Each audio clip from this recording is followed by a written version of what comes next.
Madam, we can hear you. Continue. Hello, I can't hear you. We call you back.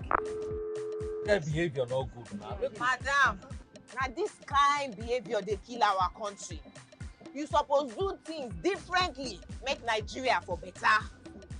Corruption not in my country. This message is brought to you by the Akinfade Foundation, the MacArthur Foundation, and with broadcast support from Atlantic Television Network. Corruption not in my country. I don't get a lot. Boy, they won't book stories in politics, business, socio-economy, sports, and documentaries. So catch all the updates on the happenings around the globe. Stay focused on The Fact Today, only on ATN. Back and thank you for staying with us. Joining me on Open Air this morning is Asim Adams, ESQ. Asim Adams is a legal practitioner, human rights advocate, and is the convener, Lawyers Without Borders. Good morning, Asim, so welcome to Open Air. Good morning to you, Marisha. Good morning. Happy Sunday. I wish you the same, thank you. I also have with me Dr. Emmanuel Irayanama. He is a management consultant and socio-political analyst. Good morning, Dr. Emmanuel. Good morning, Laurentia. Good morning, Barrister Sim. And on to the story. The presidential candidate of the Labour Party in the 2023 presidential election, Mr. Peter Obi, yesterday began mobilization for the September 21 governorship election in the state, when he led the Edo State governorship candidate of the party, Olumide Akpata, on a courtesy visit to the Oba of Benin, Omonoba Nedo Uku Apolopolo Eware II, to seek his blessings ahead of the election. Obi, while thanking the Oba for his fatherly role, said the nation can only be great if there is a free, fair, and credible election. Let me start with you, Dr. Emmanuel. What is your immediate reaction to Peter Obi mobilizing for Akpata, the LP candidate? Well, in general, he may not be mobilizing for Akpata. He's mobilizing for himself. It's to keep him relevant awaiting 2027. We all know he still has an interest. Age is still by his side to a large extent. But talking about free, fair, and credible election, one thing politicians fail to understand is the relativity of those terms, as it were. Because when you win, it's credible. And where you lose, it's not credible. We're here, we are candidates from other parties win election when there is another different party at the center. The praises they sing.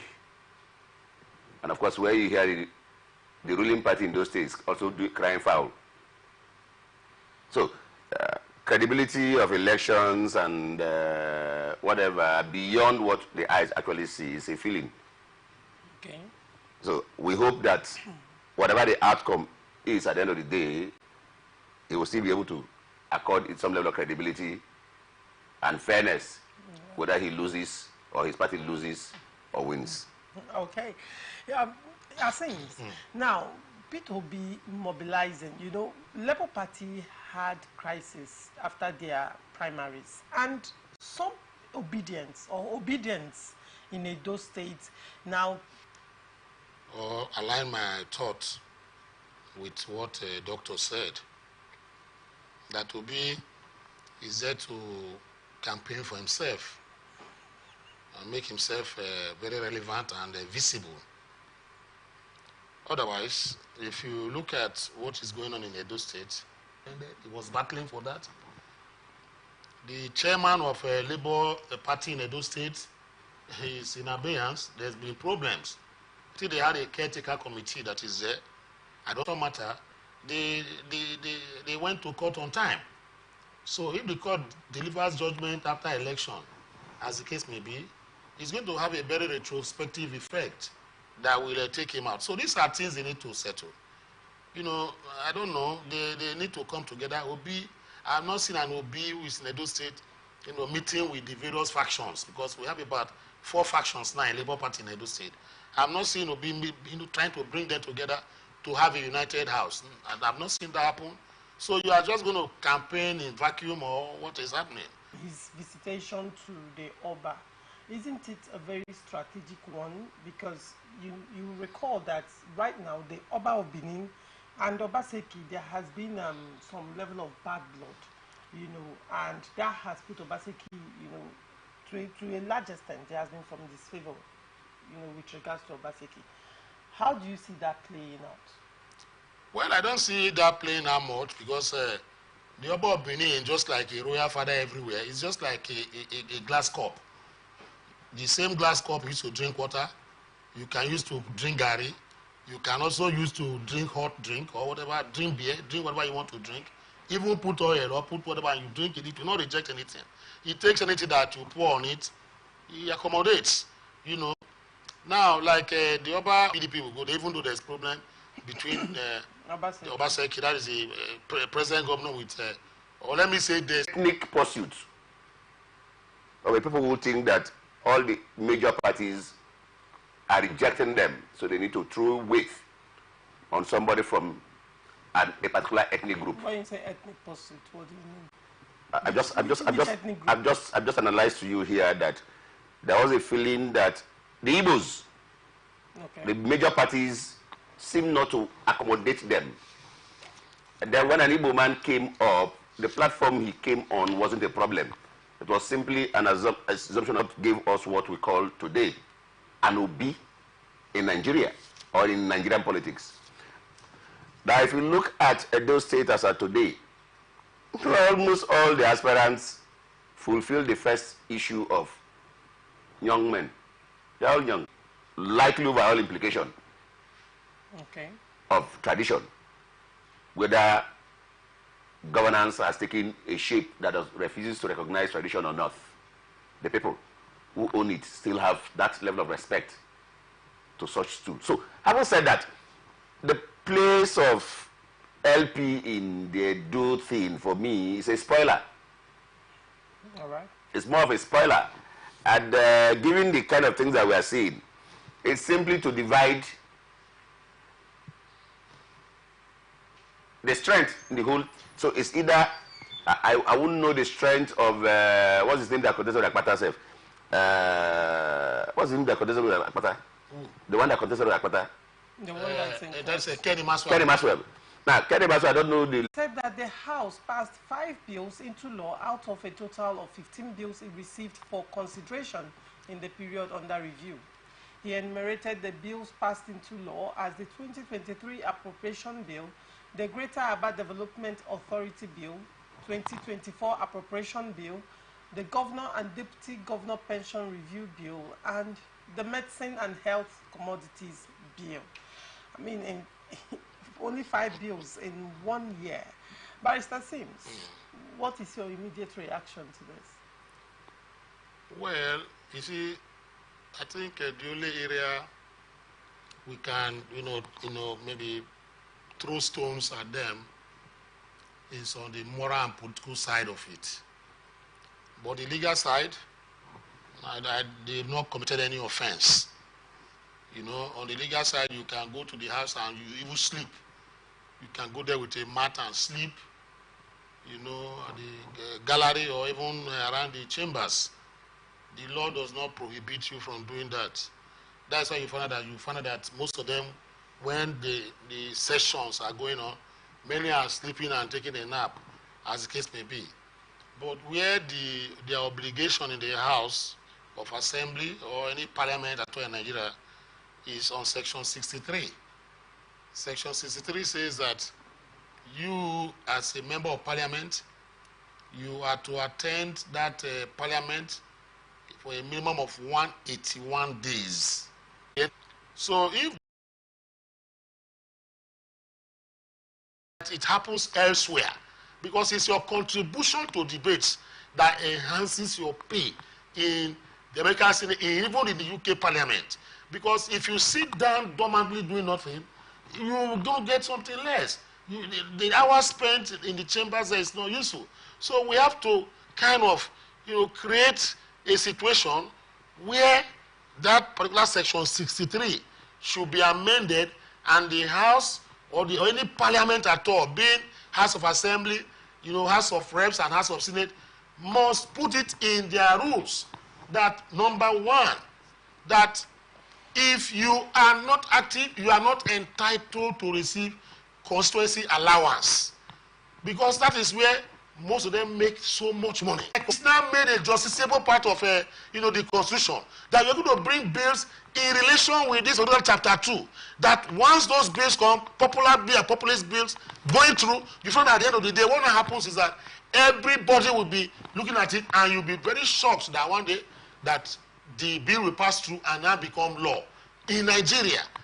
But it got there. I don't know, it was influenced by the opulence of whatever of the chamber, or maybe the hallowed chambers, or whatever the case may be. The senator has not even one single bill from being. I'm not even saying the bill should cross second and third reading, but just let us have it. No matter how useless it is, let us have nothing. It means that they are not really deft intellectually. So we don't need people like that. So for them, we encourage them, but legally speaking, they have not committed any offense. Okay. But politically speaking, morally speaking, we can throw stones at them to now say, why have you not, passed? Came from the house. Yes. That's the mathematics there. Then there is a serious problem. The house needs to go back and ask herself some relevant questions. Was it that the bills that came were of no quality or relevance? How did they come? Who were those that are judging the qualities of those bills? Did they bring alternate bills? Because if a bill comes and it didn't pass, it means it didn't meet certain requirements. And so it means somebody was doing an assessment of those bills to say they didn't meet certain requirements. Were there alternative bills from those persons that were doing that assessment, or they just sat? These are serious questions their constituents needs to ask. Until we are able to hold our leaders, Abians need to ask their assembly members serious questions. And this is not just for Abia State. Perhaps because we are doing this analysis concerning Abia. The qualities of bills you find in most of the assemblies too are so watery and of no real direct relevance. But you find people passing, they are passing a bill for their housing allowance. They are passing a bill to protect, you remember the Sadaki days, they pass a bill to protect themselves against CBA. Those are kind of things you find them walk around. And the questions are, is this the reason why you even came there? But the bottom line for me, the people must find a way to ask for accountability. As Nigerians, we seem too docile. We think that these positions are normal employment. They are not. I did say somewhere, I was a member of a screening committee in one party several years back, and then somebody came begging me, a senior party member came begging me to help clear somebody, and the reason he was giving was that the man has left school for 10 years and he has not gotten a job. And you can imagine that kind of thing. So the question is this a normal paid job? What is it bringing to bear? It's not the issue. The fact that he left school 10 years ago and that he's not gotten a job was the reason why somebody was canvassing that he should be given an opportunity. That's funny. So we need to define why we've sent this person. Well, we need to understand what these persons are supposed to be doing for us. What we do today is that when they come around, we just follow them behind and collect 1 naira, 2 naira. I now hail him, it's a good assemblyman for you. Well, Dr. We are destroying our future indirectly without knowing that. Time waits actually for nobody. The road you will do in 2023, 2024, that you fail to do, by 2027, 2028, the cost will be 3 times it. You forget. And it's from the same source you'll be running those kind of projects. We need to begin accountability from people in governance. Let's look at Abia State and Abia State generally. You see, it appears that the political orientation in Abia State is quite different from that of Rivers State. You know, the people of Rivers State are more involved in politics. Their orientation, their political orientation and awareness is quite higher than what you would get in Abia State. The typical Abia State person, it's more into business, it's more into in a case for the Abia State House of Assembly. What would you have to say to that? First, I want to disagree that there's a significant difference between Rivers State and Abia State. In name, you may think that there are more politically enlightened persons this way, but in action, they are the same. Really the same.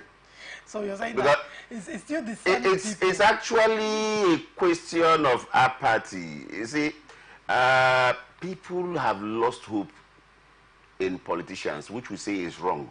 Like you rightly said, the policies and programs of government in one way or the other affects our every other day life.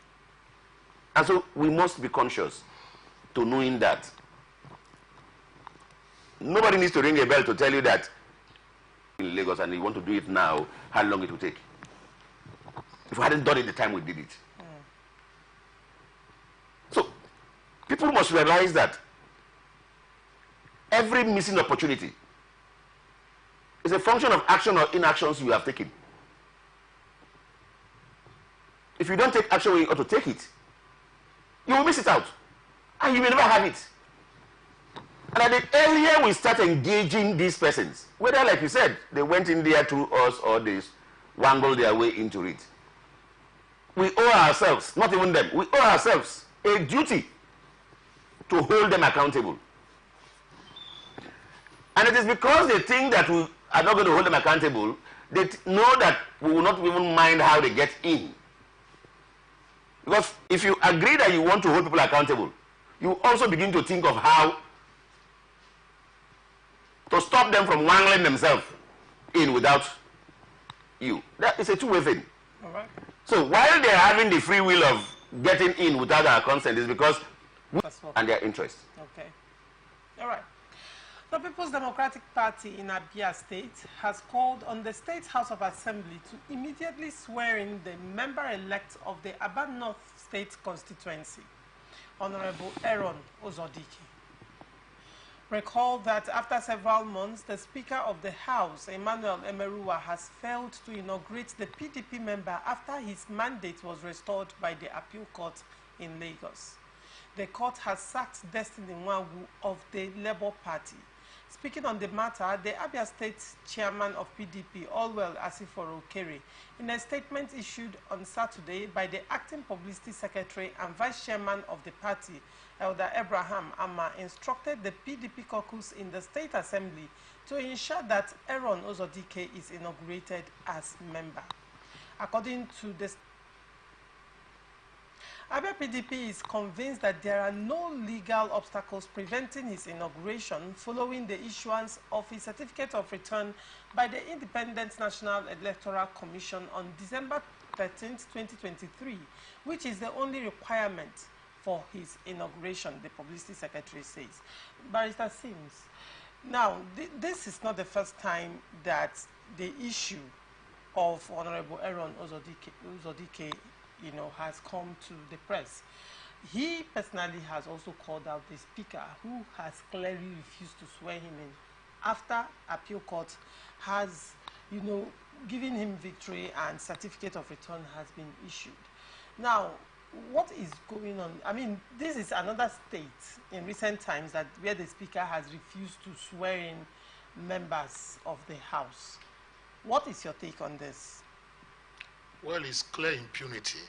And the court, with the highest power and jurisdiction, has said that he is the winner of that particular seat, and the INEC should, give him that certificate of return. Now, these two things or conditions have been fulfilled. Now, the consequential swearing-in ceremony, which is not even as it is, within the powers of the House of Assembly Speaker to delay. He can't delay it. But you find that he's delaying it and nothing is happening. These are the questions we have asked in our legal jurisprudence. Because Lord Denning has said long time ago that a court, gives an order and the order of court must be biting. having a teeth of a lion to devour once that order has left the courtroom. And if court makes an order or gives a judgment, it's not being obeyed or delayed, or maybe they choose the one to obey and the one not to obey, then you now ask a very, very fundamental question that we have asked as students of jurisprudence, especially as it pertains to the Nigerian template. We have asked a question, and unfortunately, this has been the bane of most of the problems we have. And I want to say that I'm comparing this situation to the reason why prison remand custodies are congested today. The reason is not far-fetched. A court sends somebody, to remand custody. Another court gives an order that he be released. You find that those who are supposed to implement the order sit on it and they do nothing about it. And the court where that particular order emanates, for instance, in this court of appeal, are the judges not reading what is happening? In Abia State, that the judgment, court of appeal, three justices sat. The second highest court in Nigeria gave an order or a judgment that this man is the right people and should be sworn in. Then the order is being disobeyed with impunity. Then the judges sit down. They have not even asked themselves. They know that the order or judgment we gave last time has not been obeyed. No right. Sitting down here, like what happened in Pakistan, where governments were with impunity, were disobeying their orders, when they give orders, the bench said, come on, we can't continue like this. For 6 months, they went, judges came out on the street, lawyers on the street, and said, then why are we sitting down there? If we give judgment and order, then people, those who are sitting there, who are another arm of government like we are, we say they will not implement it. That, come on. But when themselves give us order, we will not go to work. So who gave them the supremacy? No, they said, no, it cannot happen. For 6 months, they did not go. They were on strike. Sit at home. Don't go open. Judicial should not open anything. Judicial Service Union, the plantain, stock, and it has grown. Now, when it's time for you to harvest, somebody will come and cut it and keep it and tell you that I am the one that cut that particular plantain. And you are helpless in that situation. See, come on, Nigeria must not lag behind. It's so sad that a speaker who was elected just like the man is about to swear in, is denying him that, and nothing is being done. No, it's sickening, in my own opinion. So look at it now. If the PDP chairman had not raised this now, it means that what is the speaker? Who gave the speaker the baptismal right? The same that is happening in Plateau State. In Plateau State, whether rightly or wrongly, the final court has given its judgment and said these people should be sworn in. And a speaker who can even be removed and may not even come back tomorrow when the elections come, we say, no, I'm not going to swear them in. Because my personal suasion and personal injustifications are shenanigans. Political suasion that, no. Are you not trying to enforce that particular judgment of court by virtue of section 287 sub 2? Because he says that even me sitting down here, if I'm affected, I have the right to mobilize, to call on them to enforce that particular order of court. What are the consequences of that man? What are they doing? Looking back? So I don't know. It's sad. I feel so sad for him. All right. When you talked about one of the solutions you talked about to this matter, where does order of mandamus come into play here? See, we don't even need that order of mandamus is when you go to court. Mm-hmm. You obtain it. You don't obtain the order of mandamus from the street. You understand? That is making them to do a thing that they ought to have done. Telling them to do this is the order. It does order of mandamus in charge of the particular defendant. The court said, release the man. The police officer said they are not releasing him. The magistrate sat and was conducting the affairs of court. The people ran back, to the magistrate to say, the order you gave just now, release this man, As the man was settling down, they arrested him and put it back. The man has said they will not release him. Prompting the magistrate who had to, out of emotions, he had to jump into the arena and had to climb down from his hallowed chambers down to where the police officer was holding this defendant. He then said, I gave an order for the release of this young. What is happening? Are you saying that my order is not effective in the place you are? You understand? Right. Barrister, Dr. Emmanuel, what is your take on this? The facts are simple. It's impunious, clear impunity. But a question more of the fact that there has never been consequences. Mr. Speaker has no immunity. So it's not even a question of him having some veil covering him. Disobedience to court order, it's an offense on its own that can be pursued. A problem is that our legal system, our judiciary itself, is failing us to a large extent because she will not act when she ought to act. Yes, I agree that she cannot make pronouncement without anybody coming to her, even after her pronouncements. That's a simple truth. My fear, but they need to help us, is that the appeal court for this purpose was a creation of time and has been disbanded after the period. Who will this gentleman run to?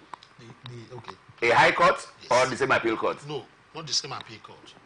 He goes by, he brings a new suit. Good. Good. Including the Commissioner of Police, including the AG of the state, including the Speaker of the House of Assembly of that state. You understand the point now? It's like a civil suit. Bring it against them and sue them. Now, then, attaching that particular order of the Supreme Court. Yes. Now, to their hand and they go to the assembly and make sure the assembly does not work. But the Speaker cannot even have access to the assembly. The question then will be, what will be the consequence? What could be the outcome for that kind of action that Mr. Speaker is calling for? Because that's what he's actually calling for. Anarchy. Anarchy, brigandage is what he's calling for. We pray Mr. Speaker will reason, will have cause to think of the likely consequences of his actions. Because should anything happen by this denial and gross disobedience to court orders, he and him alone will be responsible. Okay, I'm sure if that council decides to take the laws into our hand, there will be damage to government properties. Of course. There may also be loss of life. Of course. Mr. Speaker swore to an oath to maintain the values as contained in the Constitution, to protect the Constitution. He is only one among equals. This idea of where we think that, of course, power is transient is one thing most persons that get into office do not really realize. He's only a speaker today. This simple thing can burn at their state. So the governor, who is the executive governor, have a serious role to play. The governor has been silent. I just said it now. Because the speaker is working with the probably because it's the same party. He has a serious role to play. Let them not play with fire. Abia may burn because of just this matter. He should be careful. All right. We'll go on a short break, and when we come back, we'll continue with the show. Do not go away.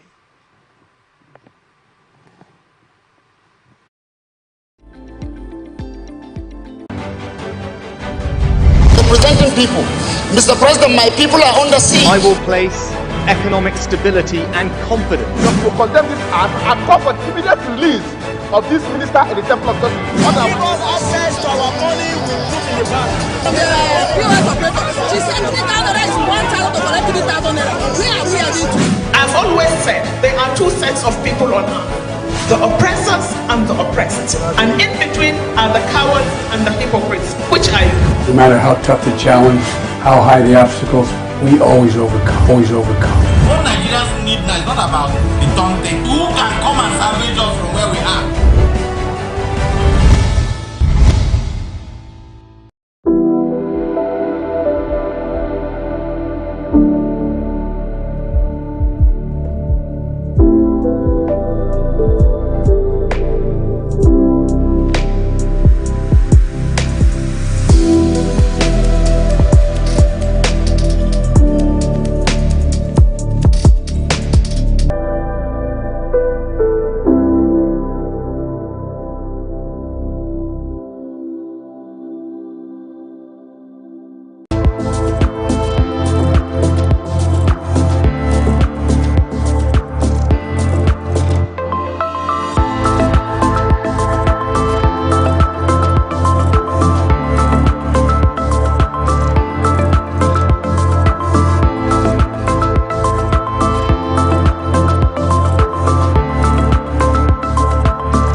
Every day, our lives are changed by history. We are one people, all of us. Leaders, politics. Nobody's ambition is what they blood. I have fought very firmly. Natural occurrence, war, and the world economy. I belong to everybody, and I belong to nobody. ATN covers it all on ATN Politics today.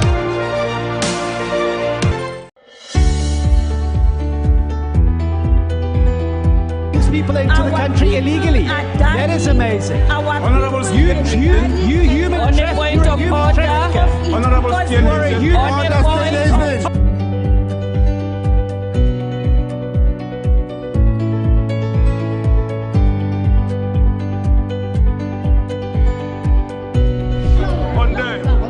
are not picking our calls.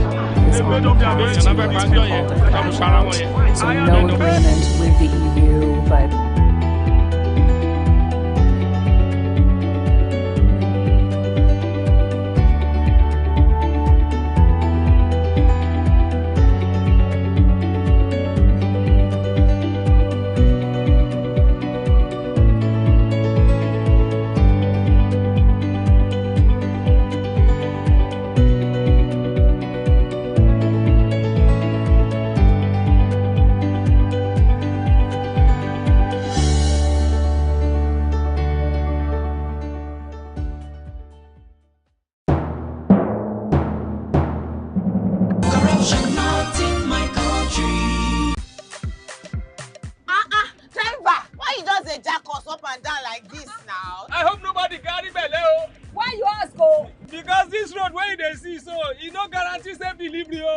we just dey vote for government but we not get good governance at all. Road so e no dey, light o usa, the infrastructure nko e come turn to be forbidden fruit for the city. Corruption fuel everything.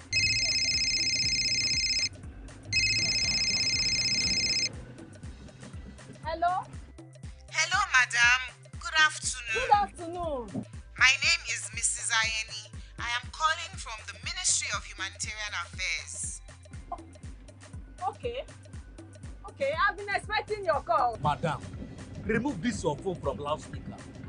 Now my phone be like that. Hello? Are you there? I hear, I'm hearing you. Yes.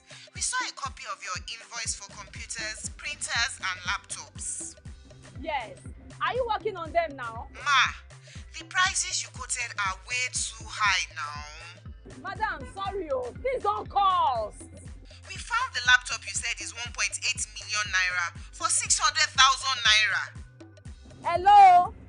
Now my body network there. I can't hear you. Network is bad. Madam, we can hear you. Continue. Hello, I can't hear you. I will call you back.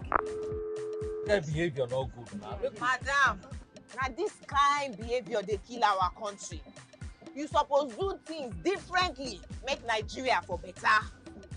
Corruption not in my country. This message is brought to you by the Akinfade Foundation, the MacArthur Foundation, and with broadcast support from Atlantic Television Network. Corruption not in my country. I don't get a lot. Boy, they won't booga me small. They say, man, give them bribe. I say, nothing. Okay, now, we'll go block later. You remember that contract where we do that time now? They don't pay. But first, you see the house rent with the old things. We go first call caretaker, take the money, slap him. Beg, see, you know, say I get annual levy why they pay for club. Where me and boys they shark beer in our house, I supposed pay that one. You remember say me I tell you I go buy you motor. I go buy now. Okay, they pay you money now. Why we don't they beg caretaker? Why would they beg landlord, old man, and they agree give us time? Money can't come now. You won't divert time. You said na corruption. Corruption, not in my house and not in my country. Sure? Sure. Corruption not in my country. This message is brought to you by the Akinfade Foundation, the MacArthur Foundation, and with broadcast support from Atlantic Television Network. Corruption not in my country. What you want to buy? Potato. Small basket. I want plantain. But why?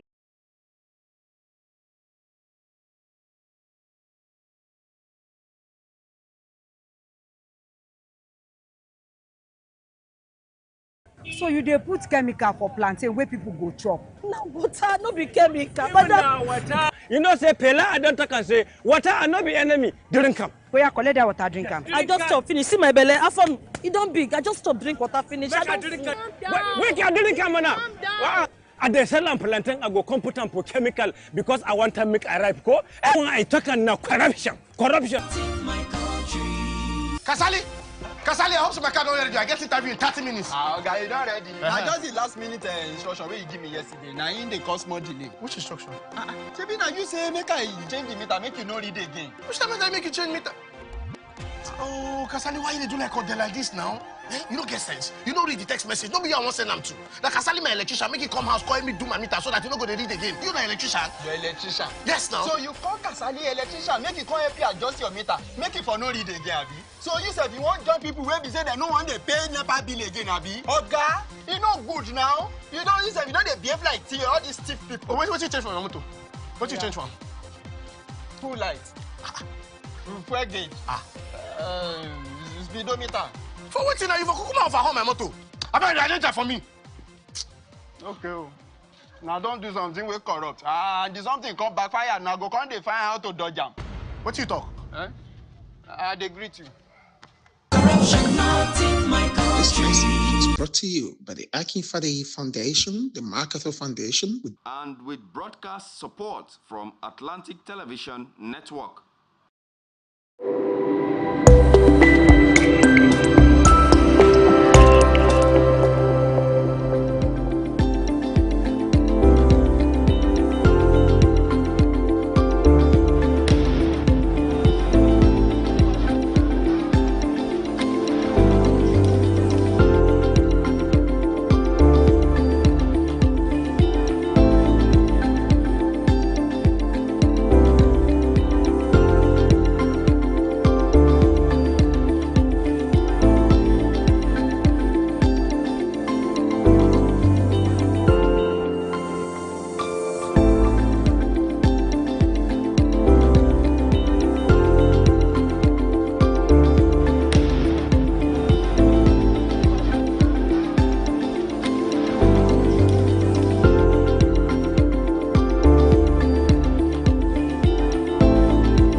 beyond the lines, across the ocean, to the land beyond the mountains, through the Sahara.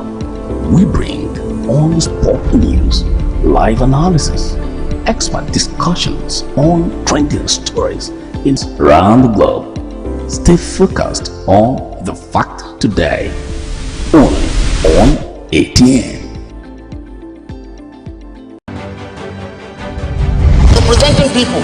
Mr. President, my people are under siege. I will place economic stability and confidence. To condemn this act and call for immediate release of this minister in the Temple of Justice. Give us access to our money we put in the bank. The POS operator, she said 3,000 is 1,000 to collect 3,000 naira. Where are we heading to? I've always said there are two sets of people on earth, the oppressors and the oppressed. No matter how tough. Come back and thank you for staying with us. The Senate Committee on National Security and Intelligence has backed its House of Representatives counter for new aircraft for President Bola Tinubu and Vice President Kashim Shettima. The chairman of the committee, Umar Shehu Buba, who spoke to newsmen Saturday night from Saudi Arabia, where he's performing this year's Hajj, said not quickly overhauling the presidential air fleet could endanger the lives of President Tinubu and his deputy. The House Committee on National Security and Intelligence had, in a report forwarded to the presidency, asked the federal government to immediately procure 2 airplanes for Tinubu and Shettima to secure the transportation of the country's top officials. But speaking on the matter on Saturday, Mr. Buba said that the committee's recommendations are clear enough. To arrive at those recommendations, the committee conducted an investigative hearing and interacted with officials of the presidential air fleet. In his words, claimed the lives of the president and vice president of those countries, respectively. We commiserate with the people and the governments of those countries, but we must also, as a people, do whatever is necessary to lower the possibility of such disasters in our country. He further said, no sacrifice is too much to pay for the safety of our leaders and citizens. We elected them, so we have a collective responsibility to protect them at all times. Dr. Emmanuel, what is your take on this? This is actually a technical area. First, where life is involved, there is no cost. There is too much for it. However, our economy is bleeding. And it's seriously bleeding. We must be careful. There are usually buy, scrap, or maintain decisions that are usually taken. If the technical thinking, particularly around the life of the existing aircrafts, are that bad, there is nothing anybody can do. We have a president, we've elected him, we have a vice president, we've elected him. We need to protect their lives. I agree. However, the decision should not just be that from sentiment. There should be a verifiable. When it comes to life, I'm in for it. We won't want our leaders to die in serving us. All right. Barrister Sims, your take. My take is it's as simple as Doug put it also. The president and the vice president should be protected when they are traveling or coming into Nigeria or inside Nigeria, as the case may be. But I want to ask, because it's more or less a technical issue. I'm not in the committee that made these recommendations, but I know that they must have seen 1 or 2 things that made them, agree that a new aircraft is needed for the president and vice president, respectively. But my own take is this: let them. I heard they have about nine in the fleet of the presidency and the other people. Let them sell some of those ones, so out of the 9, sell some. They use the proceeds to buy a new one, so that the president and the vice can be protected wherever they are traveling to. But my only worry is that when it comes to satisfying the elites in Nigeria is done pronto. Gent and industrious people. They are one of the smartest, stock in the whole world. But that governments at all levels have failed them. That Nigeria is the only democracy among the top and big nations of the world where the citizens run a mini government of their own, that they ingeniously provide electricity, water, health, etc. New York Times, and I said and described the Nigerian type of, he said Nigeria is not able to practice democracy, but they are practicing plutocracy. And plutocracy is a government by the highly rich and favored. That is what happens here. Our laws do not catch up with the highly rich and favored. Nobody has any right.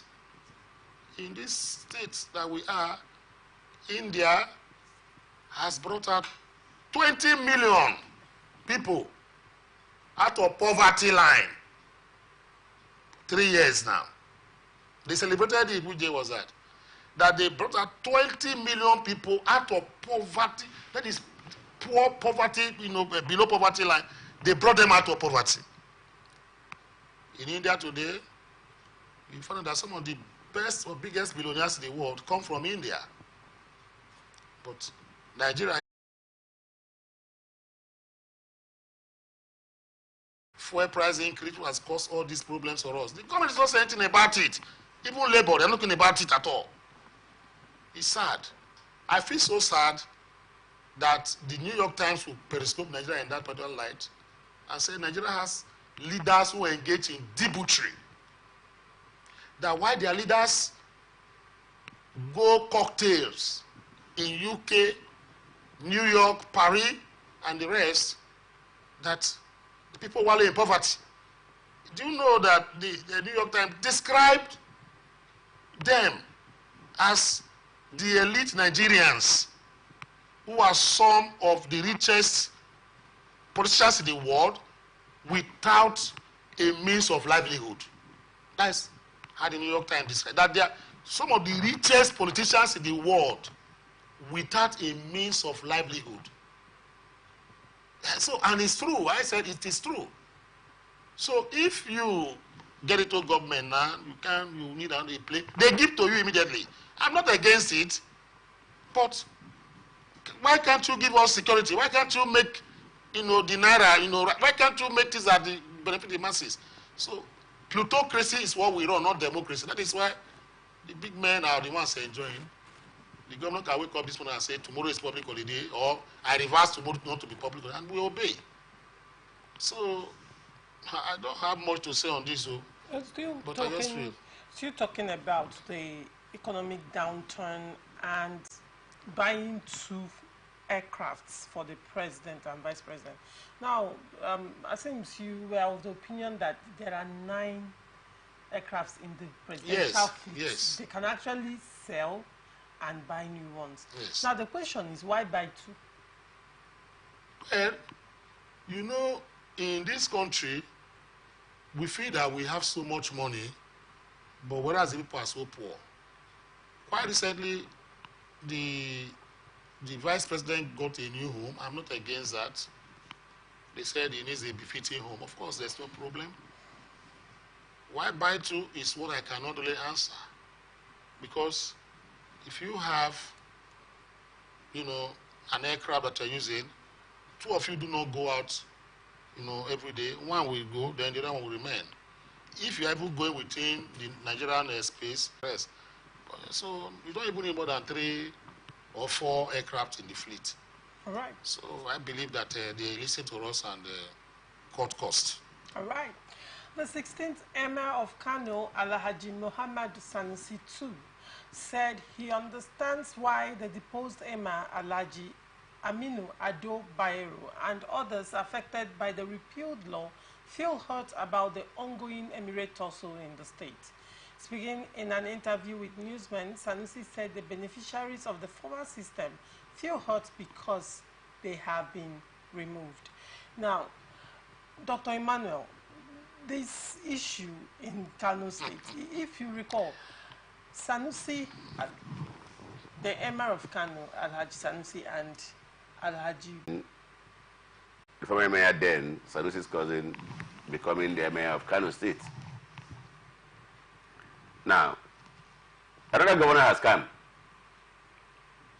and wants a new definition or reverting back to what it was before the Ganduje's tenure. Again, the meaning was to repeal the law that empowered the then governor to create 5 emirates and then bringing back Sanusi to. All of this between Sanusi and Bayero is them allowing themselves to be played with. Sanusi can laugh today. He cried 4 years ago. So of course it then means that he would understand why Bayero should be crying or feeling hot as of today. Nobody actually knows what will happen 4 years after today. But between Bayero and Sanusi, for me, is for, and indeed the people of Kano State, is to begin to tinker with what to really do with the traditional institution and understanding how the traditional institution is to be used and or not used around politicians. If the Emirates at the time Sanusi was removed understood and said we will not be part of a fight, and so none of us will take this position, that we are protecting what Sanusi claims is a generational given, as it were, this will not happen. If Sanusi had come back to say, for instance, that whatever has happened has only expanded us, as well it should be so, he wouldn't have come back for that seat himself too. But it shows the human greed for positions. It shows how people fall cheaply to politicians to be used. It shows finally how 2 brothers are in court for no reason, just for a position. Both Bayero and Sanusi are well off without this crown that they are all fighting. But they've allowed themselves. Different from power. They've allowed themselves to be tossed by politicians. I wonder how bitter their children will become after now. Because neither Sanusi's children nor Bayoro's children, from what is happening right now, will ordinarily still be real relatives. And the truth is, it is not necessarily a matter between Sanusi and Bayero. It is something that they've allowed themselves to be pushed into by politicians. Nobody can tell what will happen 4 years after. So, even as he knows how Bayero will be hurting, he shouldn't be too happy of what, and then know what may happen 4 years after today. If him and his brother actually know themselves and call themselves real brothers, they should get back home and understand that politicians are merely using them and making a mess of even these two. They need to be careful. All right. Barrister Sims, what is your take? The Kano Emirate issue is not today. It's been there since the time that particular emirate was created and made by Uthman Dan Fodio. He invaded. Kano is a core Hausa, town, to be core Hausa, TC. But those who are even struggling for all this is our Fulanis who invaded, a long time ago through Madam Fodio, who installed, there was a war in Kano that the king was not deposed and this present, lineage now started. So, but the most recent we can talk about in history is the one the deposition of the father of Lamido Sanusi, father, that is his grandfather or thereabout, or great-grandfather. Not 83, no 83, okay. In the 60s, the time of Tafawa Balewa and Ahmadu Bello. Ahmadu Bello as the premier of northern Nigeria did same thing that Ganduje did. And it was Ganduje that even had to copy what happened that time back, where, Ahmadu Bello had to create, 4 emirates, including Rano, which is part of the ones created by Ganduje. Now, in fact, Ganduje carbon copied that this thing and, just made it and divided the emirates and created those emirates and removed, Sanusi to put Adebayero. The same thing that happened where Sanusi's grandfather or great-grandfather was removed and Bayero, came in. So, but this time the reverse is the case, and just like that again. So, there is this, chair. The chair in Kano there is like a rocking, chair, as the case may be. Now, the question they have not answered: why is the emirate of Kano so inconsistent and volatile? They have not answered that question. Do you know why? In my own little way and understanding is that the Sokoto Emirate, headed by the Sultan of Sokoto, does not want a rival emirate. So they are all there to orchestrate some of this, schism in the Kano Emirate. Now, in the hierarchy of emirates in the northern part of the Islamic world, the emir of Gwandu is more powerful than the emir of Kano. But many people won't know where Gwandu is. There's another one, I think is Biu, or some other areas. I've forgotten the other emir that are more of the same level with this Kano, emir of Kano position. And the reason is that people have not asked themselves. The Sultan is the head of the Islamic world in Nigeria here. The deputy ought to be the emir of Kano, but it's not there. It's not even in the hierarchy. Muslims don't even regard that particular. They just look at him. Those who worship the emir in Kano are the Hausas who are slaves to them. They just go there. That was how Aminu Kano had no time for all these things, because he believed that it was the Fulani invasion, like it happened in the present day Kwara State and Kogi State, where they had to go and install the emir of Ilorin. Where Fulanis from, Senegal had to come and, do what they did here. So there is that musical chair that's been going on. And the political, group here in Kano, they have seen that one, because the Sultan is always there to make sure that there is trouble in that emirate to his own advantage.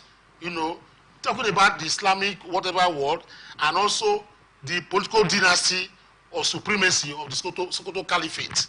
As the case may be, the Sultan, sees himself as a supreme, human being above that of the Kano. So they take that division.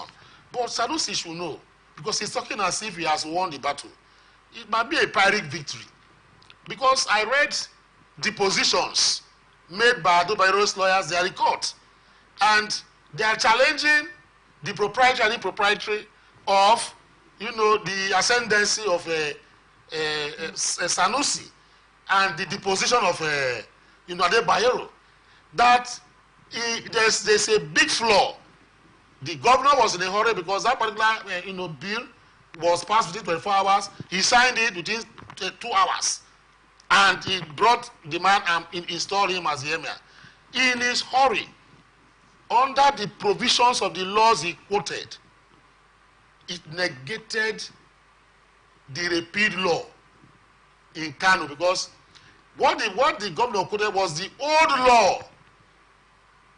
That is the old law that the present law seemed to repeal.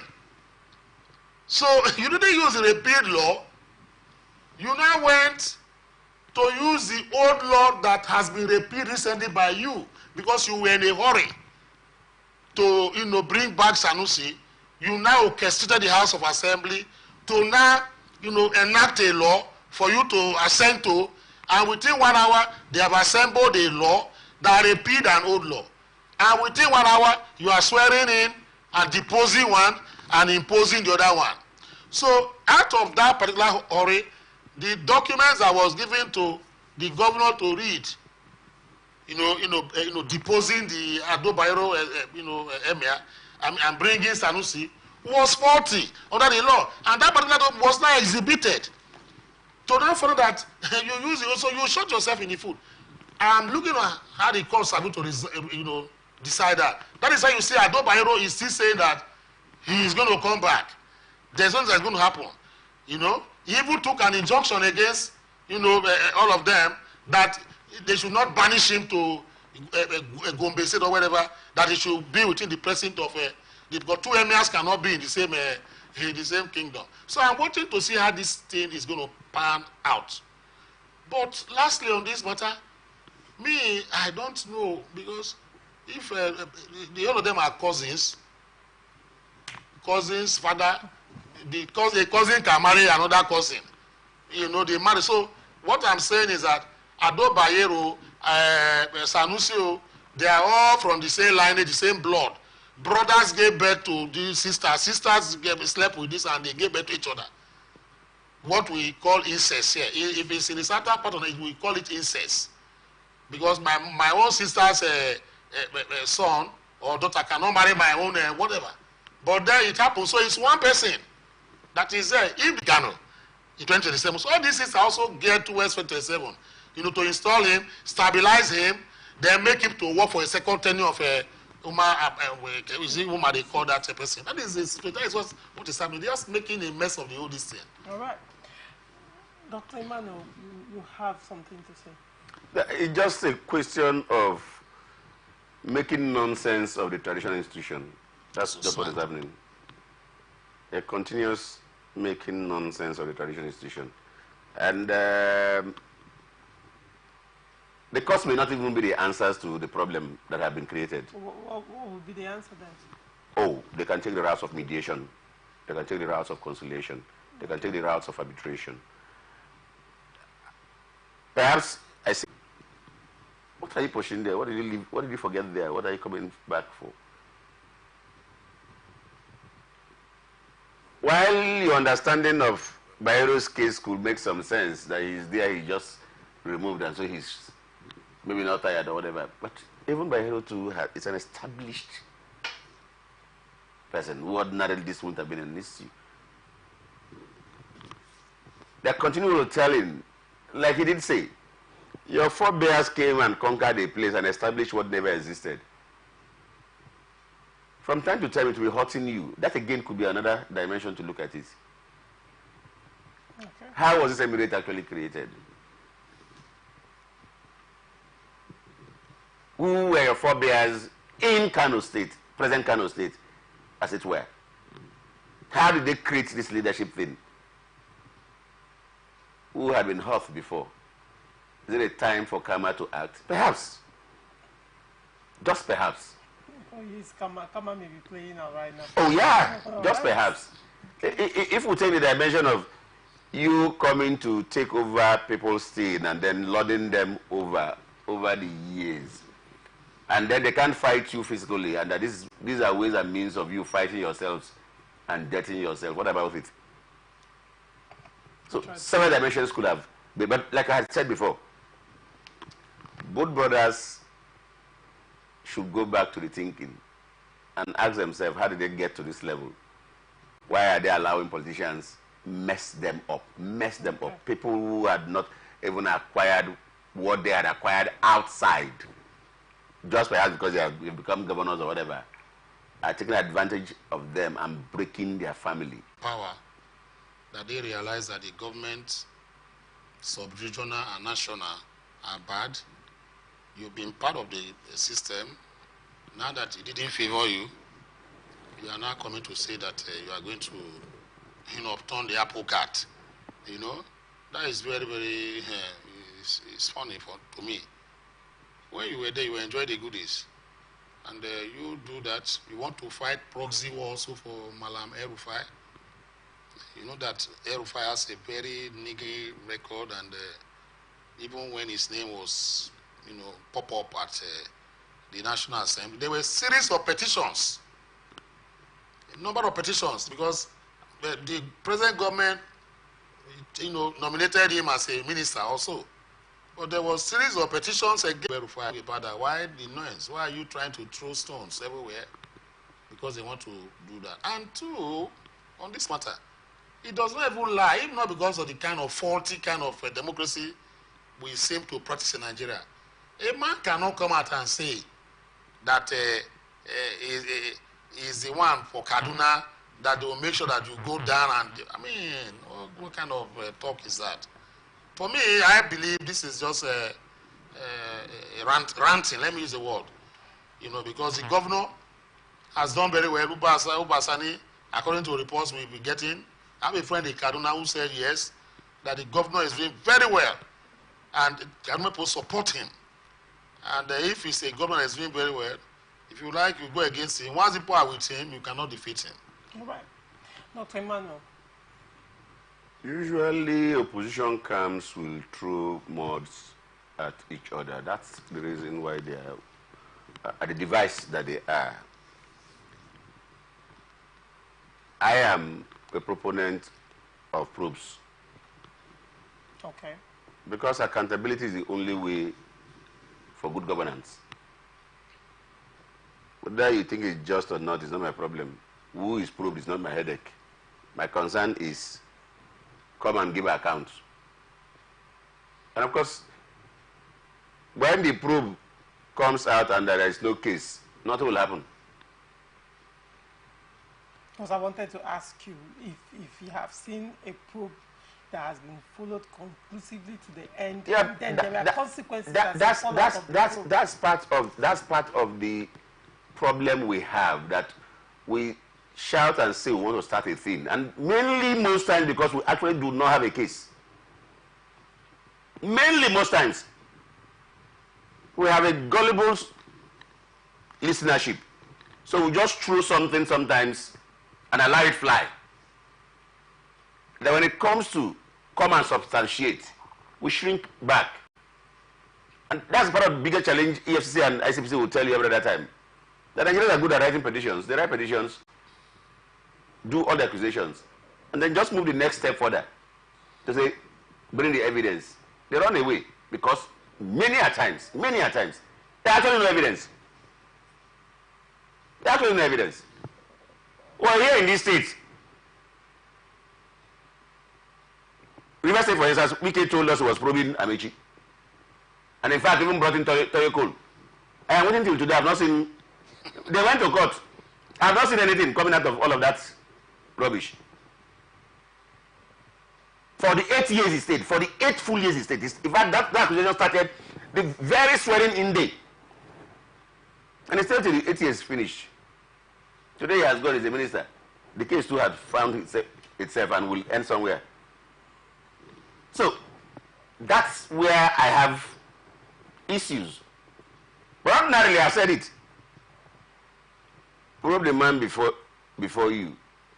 Prepare yourself to be probed by who takes over from you. It is actually a circle that is required if we actually want to engender proper accountability.